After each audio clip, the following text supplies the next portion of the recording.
Gold, trusted gold buyers. మీరు తాకట్టు పెట్టిన బంగారాన్ని విడిపించి ఈ రోజు ఉన్న మార్కెట్ ధరకు కొనబడను.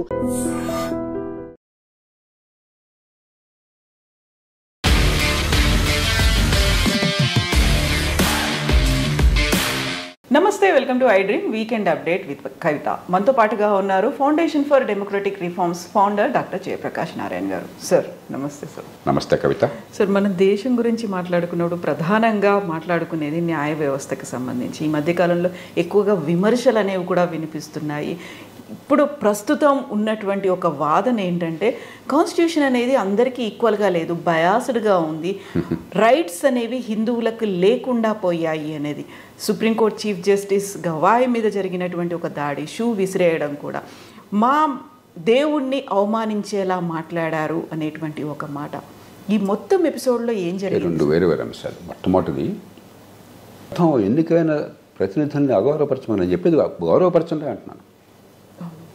చట్టసభ కావచ్చు, ఎన్నికైన ప్రభుత్వం కావచ్చు, తప్పుంటే విమర్శించే హక్కు నాకున్నది ఒక పౌరుడిగా. బాధ్యత కూడా ఉంది, మార్గం చూపెట్టే బాధ్యత ఉన్నది. కానీ ముఖ్యమంత్రి, నువ్వు ముఖ్యమంత్రివి కాదు, లేకపోతే ముఖ్యమంత్రి అయితే నేను చెప్తా కొడతానని చెప్పనేది సంస్కారం పక్కన పెట్టండి. అంటే మీకు రాజ్యాంగం అంటే గౌరవం లేదు. నేను ఇప్పటిదాకా నేను పోరాడింది ఏమిటి? ఎన్నికైన ప్రతినిధుల్ని మీకు ఏ స్థాయిలోనా గౌరవించండి, వాళ్ళకి ప్రజలు ఇచ్చిన ప్రాతినిధ్యాన్ని గుర్తించండి, అధికారాన్ని ఇవ్వండి, జవాబుదారాన్ని పెంచండి. అంతేగాని వీడి పనికిరాని చోటలు, వీళ్ళని తీసిపారేద్దాం, వీళ్ళని పక్కన పెట్టేద్దాం అంటే అది పరిపాలన కాదు.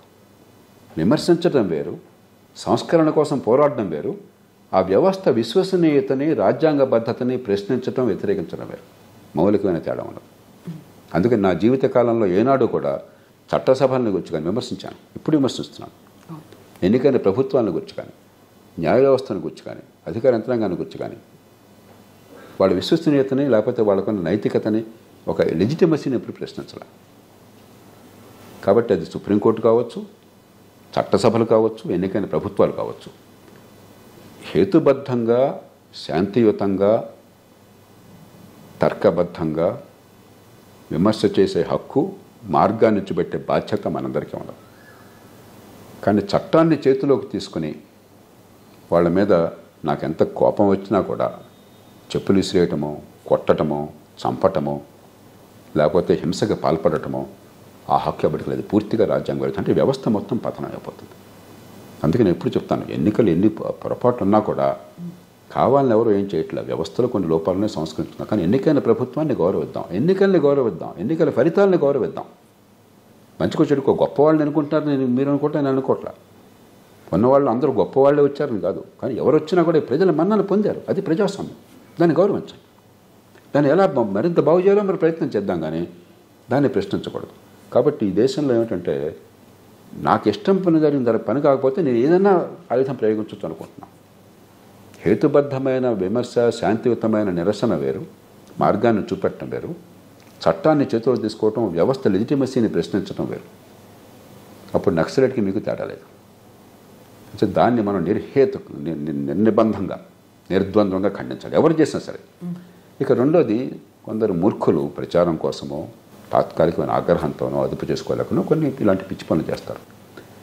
వెంటనే వాళ్ళకి ఒక కంటెంప్ట్ కొట్టుకున్న వాళ్ళకి శిక్ష అయ్యండి, ఒక 6 నెలలు 3 నెలలు జైల్లో పెట్టండి, వదిలేయండి. అంతేగాని అదే మనం రాత్రి బాడు చిచ్చుక పెట్టుకోక్కర్లేదు. మనకు అసలు నిజమైన అంశాలు బాగున్నాయి. ఇక మీరు చెప్పారు అన్ని మతాలని సమానంగా చూస్తున్నాను. రాజ్యాంగ స్ఫూర్తి నిరుపమానమైనటువంటిది, ఒక అద్భుతమైన రాజ్యాంగం. దానిలో పొరపాట్లు లేవని కాదు, లేకపోతే సవరణ అవసరం లేదు. అందుకని ఇన్ని సవరణలు చేసుకున్నాం. అంబేద్కర్ గారు రాజ్యాంగంలో సవరణ కోసం ఏర్పాటు ఎందుకు చేశారు? ఈనాడు మనం ఆలోచించిందే శాశ్వతంగా సర్వసమ్మతం కాజాలదు, మారుతున్న అవసరాల కొద్దీ కొన్ని మార్పులు అవసరమవుతాయని గుర్తించేశారు. అదే సమయంలో సుప్రీంకోర్టు ఒక మంచి నిర్ణయం చేసింది. ఏం చేసింది? మీరు రాజ్యాంగాన్ని మార్చవచ్చు, కానీ రాజ్యాంగ స్ఫూర్తినే తీసే శక్తి మీకు లేదని. సుప్రీంకోర్టు చేసిన పొరపాటు ఏమిటంటే, రాజ్యాంగ స్ఫూర్తి అంటే నిర్వచించాల, అంటే ఎప్పుడు ఏదో ఎక్కడ వింటే అక్కడ వెళ్ళి పెట్టే అవకాశాన్ని తీసుకున్నారు. అది తప్పది. కానీ నిర్దిష్టమైన అంశాలు, వయోజన ఓటు హక్కు, అందరికీ సమానమైనటువంటి చట్టం ముందు అందరూ సమానంగా ఉండే ఏర్పాటు, ప్రాథమిక హక్కులు, అధికారాల విభజన, ఫెడరల్ వ్యవస్థ, ఇవన్నీ నిర్నిబంధమైనవి. దీనిలో ఏ రకమైన అభిప్రాయ భేదానికి తావులేదు. అంతకుమించి వీళ్ళు ఎక్కువ పెట్టకూడదు. కానీ రాజ్యాంగ మూల స్వరూపాన్ని మార్చే అవకాశం లేదు. అవసరమైతే మిగతా విషయాలు రాజ్యాంగాన్ని మార్చుకోవచ్చు. అలాంటి నేపథ్యంలో దేశ విభజన జరిగిన నేపథ్యంలో 1.5 కోటి మంది కాంగ్రెసీకులు ఎరగరు శాశ్వతంగా, ఇటు నుంచి అటు అటు నుంచి ఇటు. వాళ్ళు ఏ పాపం ఎరగరు. వాళ్ళ కర్మ కొద్దీ ఒక మతంలో పుట్టారు. మన వాళ్ళు 199 మంది ప్రపంచంలో కానీ మన దేశంలో కానీ పాకిస్తాన్లో కానీ ఫలానా మతం కావాలని ఎంచుకుని వెళ్ళిన వాళ్ళు 100 కూడా ఉండరు. కాదంటే చెప్పండి నాకు గణాంకాలు చూసి. 199 మంది పుట్టిందే ఆ మతం, లేకపోతే ఆ కులం పేరు పెట్టేశారంతే. ఆ కారణంగా అకృత్యాలకు గురై 2 పక్కల కూడా పాపం కాంగ్రెసీకులు అన్నారు. 10-15 లక్షల మంది ప్రాణాలు కోల్పోయారు. ఆ నేపథ్యంలో పాకిస్తాన్ లాగా మనం ప్రవర్తించకూడదు. మతం చుట్టూ తిరిగే రాజ్యం కాదు మాది, అన్ని మతాలని సమానంగా చూస్తే అదనపు భరోసా ఇవ్వడం కోసం కొత్త పదజాలాన్ని వాడారు. అది మైనారిటీల సంస్కృతి పరిరక్షణ కోసం అని చెప్పి అన్నారు. దాన్ని తర్వాత భాష్యాల్లో పొరపాటు చేశారు. సంస్కృతి పరిరక్షణ వేరు, ఇంజనీరింగ్ కాలేజీ వైద్య కళాశాల వేరు. ఆ విషయంలో ఖచ్చితంగా మనం చేస్తున్నటువంటి తీరు పొరపాటు, రాజ్యాంగం పొరపాటు కాదు. రాజ్యాంగాన్ని అనుభవించుకోవడం పొరపాటు. రాజ్యాంగంలో వాడిన భాష మీ భాషని కానీ మీ సంస్కృతి కానీ పరిరక్షించుకోవడం కోసం అల్పసంఖ్యాక వర్గాలకు ప్రత్యేక హక్కులు ఉన్నాయన్నారు. అలా కాకుండా అల్పసంఖ్యాక అనే పేరు ఉన్నట్టయితే నేను ఏదైనా చేయొచ్చు, నాకు మామూలు చట్టం వర్తించదు అని చెప్పి అన్నదాన్ని మనం ఆ భాష్యాన్ని మనం చెప్పాం, రాజ్యాంగం చెప్పాలి. దాన్ని సవరించాలి, ఆచరణలో సవరించాలి. అప్పుడు ఈ గొడవ ఉండదు. అంతేగాని మన రాజ్యాంగం అందరినీ సమానంగా చూడలేదు అన్నది పొరపాటు వాదన. నేను ఒప్పుకున్నాను. కొన్ని సందర్భాల్లో కొన్ని ప్రత్యేకమైన పరిస్థితులు ఎదురైతే దాన్ని ఎలా సామరస్యంగా మనం పరిష్కారం చేసుకుందాం. కానీ ప్రతిదాన్ని ఓ మతమో కులమో పేరు పెట్టి గందరగోళం చేయదు. మరో మాట కూడా కొంచెం మీరు అడగకపోయినా చెప్తున్నాను. నేను పుట్టింది ఒక హైందవుడిగా నేను అనుకోలే ఏనాడు. కానీ చెప్పాం కదా, ఆ మతాన్ని పాటించేటువంటి కుటుంబంలో పుట్టినప్పుడు మీరు ఆ కుటుంబం మతంగా లెక్కేస్తారు. నన్ను మతం అడిగితే ఎప్పుడు నేను బ్లాంక్ పెట్టేస్తాను. కొందరు ఏ రాసుకుంటారో నాకు తెలియదు. నాకు దేవుడు అనేవాడు, నాకు దేవుడు అనేటువంటి వాడు నమ్మే వాళ్ళందరినీ నేను గౌరవిస్తాను. మీరు? నా వరకు దేవుడు నాడు నాకు తెలియదు. నేను సంశయవాదిని. నాది బుద్ధుడి తత్వం. అదే దేవుడు నాడో నాకు తెలియదు. కానీ మనిషి ఉన్నాడు, సమాజం ఉంది, సమస్యలు ఉన్నాయి, పరిష్కారాలు అవసరం, మనిషికి బాధలు ఉన్నాయి, తొలగించడం సాధ్యమైతే చేద్దాం, మనకు ఒక జీవితకాలం ఉందని నమ్మేవాడిని. అగ్నాస్టిక్ అంటాం. కానీ నిజమైనటువంటి ఆధ్యాత్మికతను నేను గౌరవిస్తాను. ఎందుకంటే ఈ దేశం బహుశా ప్రపంచంలో చాలామందికి ఆధ్యాత్మికత అవసరం. ఏది మంచి ఏది చెడు, ఏ మార్గాన్ని ఎంచుకోవాలని చెప్పి నిర్ణయించుకోవడానికి. కానీ లేకపోతే ప్రతి మనిషికి ఎప్పుడో కష్టం ఉంటుంది. ఏదో రకం కష్టమో మానసిక క్లేశం లేని మనిషి ప్రపంచంలో ఉండడు. మీరు కానీ నేను కానీ ఎంత గొప్పవాళ్ళు అయినా సరే ఏదో ఒక బాధ ఉంటుంది. బుద్ధుడు గొడవ అంతా అదే కదా. ఆయన తిరుగుతూ ఉండి చూస్తే ఎక్కడ చూసినా వేదంలో రోగంలో కనిపించినాయి. బాధలు లేనివాడు ఒకడు కనిపించాల. ఏమిటని చెప్పి ఆయన మొత్తం వదిలేసి బౌద్ధానికి వెళ్ళిపోయాడు. బౌద్ధాన్ని సృష్టించాడు. కాబట్టి ఇది సహజం. మన చేతనైన మేరకు దాన్ని తొలగించే ప్రయత్నం చేద్దాం. చేతనైన మేరకు అందరికీ సమాజంలో సామరస్యాన్ని పెంచే ప్రయత్నం చేద్దాం. అందరం మేమండి.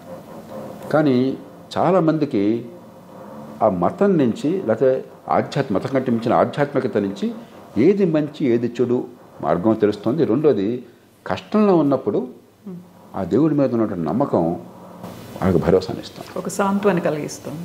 నాకు ఒక రకంగా నిజంగా అంత భక్తి ఉన్నవాళ్ళు అంటే నాకు అసూయ, ఎంత అదృష్టవంతులు అని చెప్పి. కొన్ని సందర్భాల్లో మనం తట్టుకోలేని కష్టం రావచ్చు. ఆ భక్తి ఉన్న వాళ్ళకి అప్పుడు ఆ దేవుడు ఉన్నాడు, ఆ దేవుడి నిర్ణయం వల్ల జరిగింది చెప్పినది చాలా స్వాంతాన్ని ఇస్తుంది. మీకు ఆ నమ్మిక లేకపోతే మీకు పరిష్కారం దొరకదు. ఒక కుటుంబంలో మీరు ఒక చిన్నారి బిడ్డను కోల్పోయారు అనుకోండి, అకస్మాత్తుగా ఏమనుకోకండి. దానికి ఏ రకమైన ఊరట, ఎన్ని మాటలు చెప్పినా కూడా ఆ మనిషి ఆ తల్లిదండ్రులు ఊరట కలుగుతుంది. దేవుడు అలా నిర్ణయం చేశాడు అని పూర్తిగా దైవభక్తి ఉండి దేవుడి మీద భారం వేశారనుకోండి, అది నిజమా కాదా నాకు తెలిసేంత జ్ఞానం నాకు లేదు, కానీ చాలా ఊరటనిస్తుంది.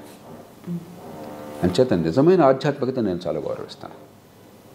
ఈ నేపథ్యంలో మనం అంతవరకు ఆధ్యాత్మికత ఉంచుతాం. కానీ అంతకు మించి బస్తే మే సవాల్, నీ దేవుడు గొప్ప నా దేవుడు గొప్ప అన్నది మనకొద్దు. హైందవంలో అన్న గొప్పతనం ఏమన్నా ఉంటే, ప్రతి మతంలో ప్రతి సాంప్రదాయంలో గొప్పతనం, మనలో ఉన్న గొప్పతనం ఏమన్నా ఉంటే, ఏకం సత్ విప్రా బహుధా వదంత్, సత్యం ఒక్కటే, జ్ఞానులు, ఆలోచనాపరులు, ఋషులు వివిధ రూపాల్లో సత్యాన్ని వెతుక్కుంటారు. ఇది ప్రపంచంలో మరే మతము ఇది చెప్పాల. ప్రపంచంలో చాలా మతాలకి ఇంకో దేవుణ్ణి పూజిస్తే వాళ్ళు ఒప్పుకోరు, ఇంకొక తాత్విక చింతనని పాటిస్తే వాళ్ళు ఒప్పుకోరు. మనకి బుద్ధుడు హిందూ మతం మీద తిరుగుబాటు చేస్తే బుద్ధుని మనం అవతారంగా చేశాం. మహావీర్ జైన్ హిందూ మతంలోని కొన్ని సాంప్రదాయాలను వ్యతిరేకిస్తే ఇవాళ ఎవరన్నా జైనులు హైందవ సంస్థలో భాగంగా అనుకుంటారా? జైనులు కానీ బయట వాళ్ళు కానీ మిగతా వాళ్ళు కానీ ఎవరు అనుకోరు. చైతన్య మహాప్రభు కావచ్చు, బసవేశ్వరుడు కావచ్చు, మరొకళ్ళు కావచ్చు, వివిధ కులాల నుంచి వర్గాల నుంచి వచ్చిన వాళ్ళు కొన్ని వర్గాల ఆధిపత్యాన్ని కాదని చెప్పని అందరికీ సమాన అవకాశం ఇవ్వడం కోసం ఆధ్యాత్మికంగా పోరాడారు. వాళ్ళందరినీ కూడా మన సమాజంలో ఋషులుగా, జ్ఞానులుగా మనం గుర్తించాం. ఇది భారతదేశానికి ఉన్న ప్రత్యేకత. అలాంటి సమాజంలో ఇప్పుడు ఈ వంక తీసుకుని సుప్రీంకోర్టు ప్రధాన న్యాయమూర్తి కొన్ని పెద్ద ఆలోచించకుండా ఒకటి రెండు మాటలను ఉండొచ్చు. అది అనాలోచితంగా ఏదో యథాలాపంగా అన్న మాటలు. దానికి ఇతడి ప్రతిస్పందన ఈ రకంగా గర్హనీయంగా, మరి ఏమనాలి, అన్సివిలైజ్డ్, అనాగరికంగా ఉండొచ్చు. కానీ దీన్ని మీరు సనాతనవాదులు, అగ్రకులాలు, అంబేద్కర్ వాదుల మధ్య పోరాటంగా చేస్తే మిగతావన్నీ మంచి చెడు పక్కన పెట్టేద్దాం. మూర్ఖులారా, ఈ మాట పరుషంగా అంటున్నాను, కావాలంటున్నాను. సమాజాన్ని ఏకం చేసి, కనీసం హైందవ సమాజాన్ని ఏకం చేయటం మీ బాధ్యతగా భావిస్తున్నారా? ఈ సమాజంలో చుచ్చులు పెట్టి మళ్ళీ కొన్ని అగ్రకులాలు వేరు, మిగతా కులాలు వేరు అని చెప్పని సమాజాన్ని విభజిస్తున్నారు. ఏం సాధించగలుగుతున్నారు మీరు? హైందవ సమాజం కొన్ని కులాలకే పరిమితమైందనుకుంటే అది హైందవ సమాజంగా నిలవదు.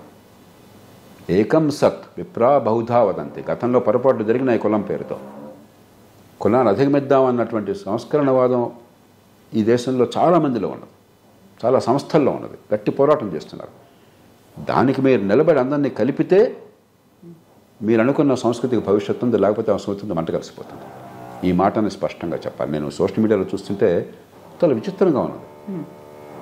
సమస్య ఒకటైతే మీరు ఇంకో దాన్ని తీసుకెళ్ళి అంబేద్కర్ రైట్లు, సనాతనవాదులు, ఎంత మూర్ఖులు మీరంతా మాట్లాడేది. ఏం మాట్లాడుతున్నారు? నిజంగా మీరు కనుక హైందవ సమాజం బాగుండాలన్న కోరిక మీకు ఉన్నట్టయితే మీరు నమ్ముతున్నారు కదా. నేను చెప్పాను, నా నమ్మకం ఏంటి నేను చెప్పేశాను. దానిలో ఉన్న గొప్పతనాన్ని గుర్తించి అందరినీ కలిపి ఏర్పాటు చేయకుండా గతంలో ఉన్న మూర్ఖ విభజనలు కొనసాగించే ప్రయత్నం చేస్తే మీ వేళ్లతో మీ కళ్ళు పొడుచుకుంటున్నారు, మీ ముక్కు మీరు నరుక్కుంటున్నారు, మీ కాళ్ళు మీరు నరుక్కుంటున్నారు. అంతకంటే మూర్ఖత్వం మరొకలేదు. ఇప్పుడు సీజే మీద షూతో దాడి చేయడం కూడా దైవ నిర్ణయంగా చెప్తున్నటువంటి వాళ్ళకి ఏం చెప్తారు? ఇక చెప్పాను కదా, ఇక అంతకంటే ఎక్కువ అక్కర్లేదు. ఇప్పటికే చెప్పాల్సింది గట్టిగా చెప్పాను. ఇది పరిష్కారం కానే కాదు, అంతకంటే మూర్ఖత్వం లేదు. దాన్ని మనం నిర్ద్వంద్వంగా, అసలు హింస ఏ రూపంలో ఎక్కడ ఎందుకు ఎప్పుడు వచ్చినా కూడా హింసకి వెనకాల కారణాలు వెతికే అవసరం లేదు. అలా అయితే టెర్రరిస్టులందరినీ మనం ఒప్పుకోవాలి. ప్రతి టెర్రరిస్టు కూడా వాడు కారణం చెప్తాడు. హమాసు మీరు అక్కడ కోచకొత్తకు వచ్చినప్పుడు ఇజ్రాయెల్లో వాడు కారణం చెప్తాడు. మన పుల్వామాలో అటాక్ అయినప్పుడు మరి దారుణంగా అమాయకులను చంపినప్పుడు వాడు కారణం చెప్తాడు. హింసకి పాల్పడడానికి కారణాన్ని వెతికి పాపం ఈ కారణంగా చేశాడు అనగానే ప్రపంచంలో శాంతికి, ప్రపంచంలో భద్రతకి అవకాశం లేకుండా చేశారు. అరాచకత్వానికి దారితీశారు, హింసకు దారితీశారు. కాబట్టి దాన్ని ఏ పరిస్థితి ఆలోచించే మనుషులు ఎవరు కూడా దాన్ని పొరపాటును ఒప్పుకోకూడదు. ఒకవేళ నిజంగా ప్రధాన న్యాయమూర్తితో మరొకళ్ళు కొన్ని చేయకూడని తప్పులు చేశారు అనుకున్న వాదన కోసం, అయినా కూడా అది మార్గం కాదు. ఈ తప్పు ఇలా జరిగింది, ఇది విమర్శించండి, మార్గం చూపెట్టండి. నేను చెప్పిన మాటలు కొందరికి ఇష్టం ఉండకపోవచ్చు, ఖచ్చితంగా నేను కొంచెం పరిశుభ్రంగా చెప్పాను, కొందరికి ఇష్టం ఉండకపోవచ్చు. ఏం జేపీ గారి మాట్లాడతాడు అంత తెలుస్తా అని చెప్పి నేను హింసకు వస్తే బాధ్యత అంతే. నేను గోండాల రాజ్యం ఇది, బడితున్నాడు బర్రె. ఇంకా రాజ్యం ఎందుకు, రాజ్యాంగం ఎందుకు? హింసకు పాల్పడ్డాక రాజ్యాంగం గురించి మాట్లాడే హక్కు మీకు ఎక్కడుంది అసలు? రాజ్యాంగం ఓటు ఇంటి ఉద్దేశం ఏంటి? శాంతియుతంగా మన సమస్యల పరిష్కారం చేసుకోవడం, ఏకాభిప్రాయాన్ని సాధించడం. నక్సలైట్లు ఏమంటున్నారు, మావోయిస్టులు ఏమంటున్నారు, ఇదంతా మేము ఒప్పుకోం కాబట్టి హింసకు పాల్పడతాం అంటున్నారు. మంచి వచ్చాడో వాళ్ళ సిద్ధాంతం హింసకు పాల్పడమంటుంది. మీ సిద్ధాంతం రాజ్యాంగం మీరు చెప్తున్నారు, ప్రజాస్వామ్యం మీరు చెప్తున్నారు. మీరు అదో ఇదో తెలుసుకోండి, అంతేగాని ఇది రెండు కావాలని బాగుండి. రెండు ఉండవు, ఒకటే ఉంటుంది. మీరు హింసకు పాల్పడతాం అది మార్గం అనుకుంటే ఈ దేశం చూసుకుంటుంది ఏం చేయాలి మిమ్మల్ని, అంతేగాని రెండు కావాలని బాగుండి. అవగాలు భోగాలంటే సాధ్యం కాదు. Thank you so much sir. Thank you sir. And for more videos, Please subscribe to iDream. Please subscribe to iDream. Please subscribe iDream. And please subscribe to iDream. For more videos, subscribe to iDream. please like, share and subscribe to the channel. Congratulations, iDream. Subscribe to iDream. Subscribe to iDream. So subscribe to iDream Media. iDream ki iDream team andarki huge congratulations. Please subscribe iDream Media. Please subscribe to iDream. Subscribe iDream. Please subscribe to iDream. iDream అంటే నా కళల channel subscribe చేసుకున్న నోరు తిరుగుతలేదు, మీరైతే గంట గుర్తు కొట్టండి. For more such videos, please subscribe to iDream. Subscribe to iDream. Please subscribe to iDream. Please subscribe iDream Media. Please do subscribe to iDream. Please subscribe to iDream Media. For best entertainment and information, please subscribe iDream. And don't forget to subscribe to iDream.